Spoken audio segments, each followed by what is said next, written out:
Spider-Man No Way Home? Spider-Man No Way Home is the most recent Spider-Man film and acts as a culmination of the Homecoming trilogy of Peter Parker in the MCU.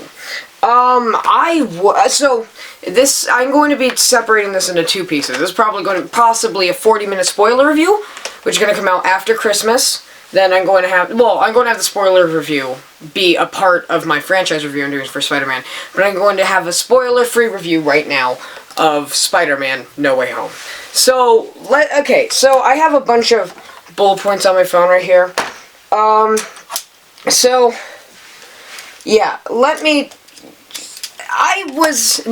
was expecting this to be either really good or really bad. It depended on how they utilize specific aspects of plot, story, character, considering we already had the Sinister Six villains. So basically, the plot is that in the post-credits scene of Spider-Man Far From Home, Mysterio reveals Peter Parker's identity. And everyone in the world finds out. There's a quote that's like that comes from extremely wicked, shockingly evil, and vile that could have perfectly worked. I'm bigger than Disney World. That he is the biggest thing on Earth at that moment. He gets in a bunch of legal troubles because, Spider-Man 2 had the finance issues, and now we have legal troubles because we really need some realistic Spider-Man. And then he goes to Doctor Strange to try to get everyone to forget him, but then he botches the spell by talking, and a bunch of villains from different universes come in and terrorize it. So this movie reintroduced J. Jonah Jameson as a character. They reintroduced him as an MCU character. So Daily Bugle canon in the MCU. Everything post-Endgame is in its own little world. So if it doesn't call back to it, which it doesn't really, it feels like something completely different. And it's so weird, but it's something that I don't like about J. Jonah Jameson in this film. Not because he's J.K. Simmons, not because he's great. He's a great actor, really fun to watch, really fun to just look at all his aneurysms and stuff, just to watch everything, his yelling. It does not fit in the MCU with this dark timeline. And especially with what this film tries to do. Which smoothly transitions to my next point. This is the darkest MCU film. Peter Parker suffers consequences because he gets really hurt. He gets more hurt than Tobey Maguire at the end of Spider-Man, the first one. He gets all scuffed up. I can't even say how much it was so refreshing to see. This is why I love, another reason why I love Infinity War, which is my second to favorite MCU film, is that there were consequences. It wasn't just, oh, happy doodah. Something happens, and it doesn't get fixed immediately, or at some point at all. Which leaves it cliffhangers, untied plot lines that they can come back to in future films, because he is getting the college trilogy and the Spider-Man Freshman Year show on Disney+. And, so like I said earlier, it does start off with the scene where Spider-Man's identity is revealed. It should have I don't like how they did the opening credits. The opening credits is J. Jonah Jameson doing his little monologue saying, Spider-Man is a menace. I just find that kind of annoying. But there's a point, it's around half an hour in, you get some breakneck pacing. It throws you right into this film. And you go on the roller coaster and you're getting rattled around. It is so, it's not ridiculous, it's fun, it's hilarious, and the fight scenes, all the fight scenes are incredible. I don't think there's one dull fight scene. If there's significance, if there's a dull fight scene that doesn't have significance, it's not in this film. That can go sit in, a Thor, or just the whole movie of Black Widow, I guess. But, yeah. The comedy is okay in some sections. I don't like how overbearing. This is my biggest issue with the MCU is that when there's a dark moment, you have Rocket the raccoon going, yeah, and that's how I died. Now where are the chimichangas? That's like something like that. They did the same issue in Deadpool 2, where it kept going and going. This film was a little bit balanced, and when they do use comedy, it does work well. Some characters are treated as comedic relief, which kind of bother me, but it was just balanced enough for it not to completely ruin the film. I love this film, I'll tell you that much. Spider-Man is my favorite superhero, so of course I'm going to give this one of the highest ratings out of all superhero films. Let me talk about something. So, Tobey Maguire's Spider-Man was fun, fancy-free. It wasn't much depth. Everything was taken at face value, and if there was a character arc, it was explored. Andrew Garfield's was the darker, grittier tone skater boy kid from The Social Network. He was the better acting of the two. Tom Holland, as much as you may hate him because he's annoying, he stole Zendaya from you, he can really act. And this is why, if you're doubting, like, if you feel ashamed for him being your favorite Spider-Man, if there's another reason, then that if he's your favorite Spider-Man, other than because he's attractive, then you don't need to be worried. You don't need to defend yourself. He's not my favorite Spider-Man. My favorite is Andy. My favorite's Andrew Garfield. But I was shocked at how well he could act. He did it in Far From Home 2 when he was in that fight scene with Happy. He has some really good scenes. He is incredible in the ending. Everything, when consequences come towards him, you can see the pain and desperation that he's going through. It is just the romance, which was my biggest issue with the Raimi trilogy. I don't like overbearing romances in superhero films. Come on, it's just annoying. It fit. MJ and Peter's relationship was balanced because it wasn't overbearing and it felt real enough.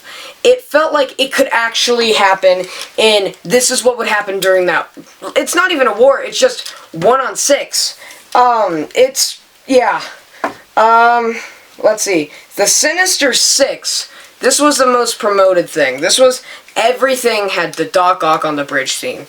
Or MJ falling.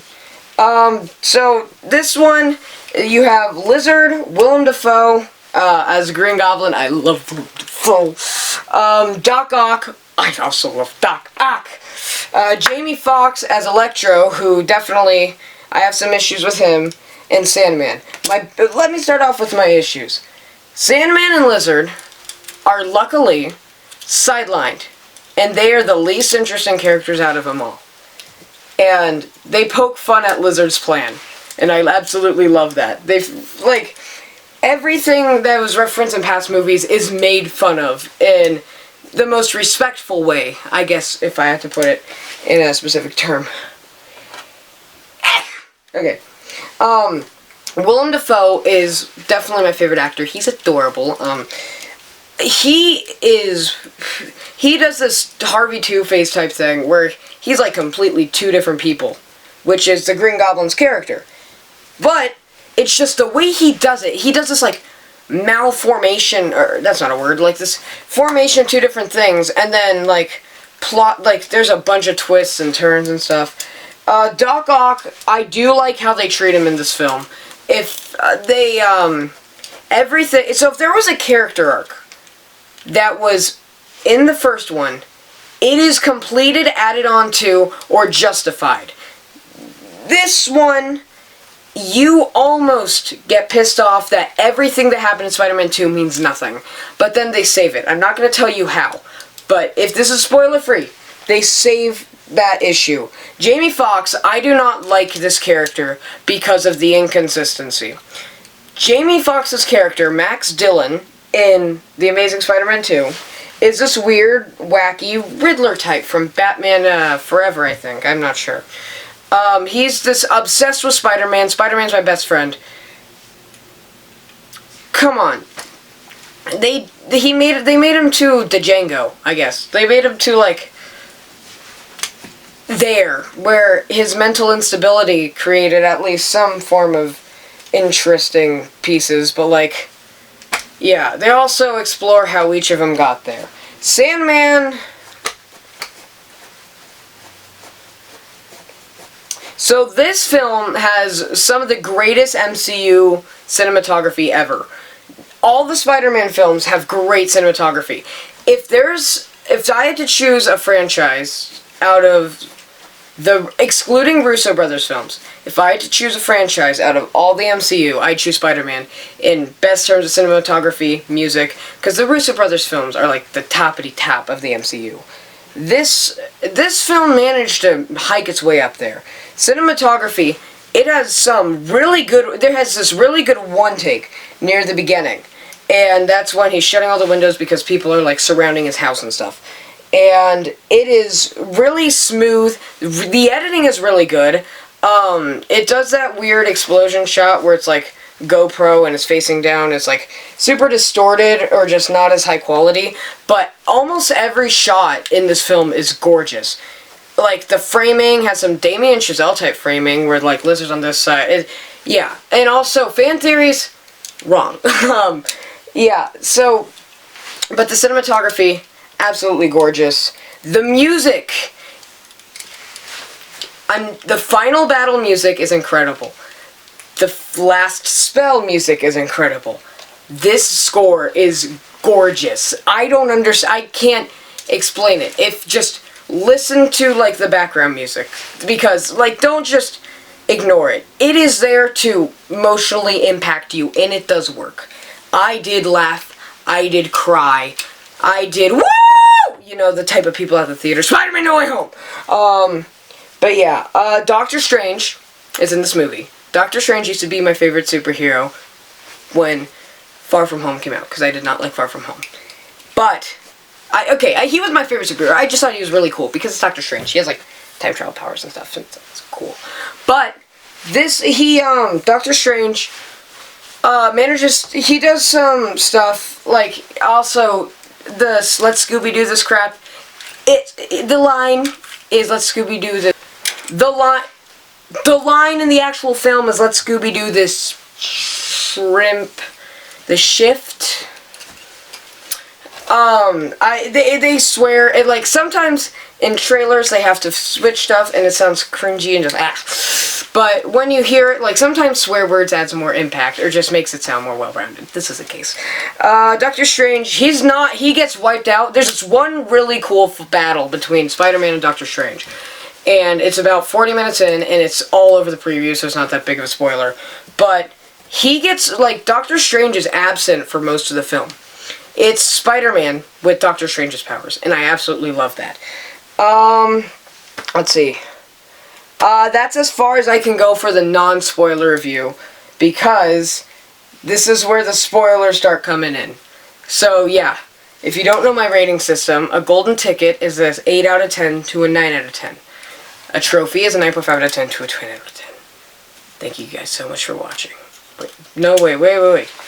So I'm going to give Spider-Man No Way Home a 10 out of 10. I absolutely love this film. It is one of the best MCU. It is the best MCU film, in my most humble opinion. Everything, it's super well acted, super well written, and super well edited. So thank you guys so much for watching. Stay cool, everyone.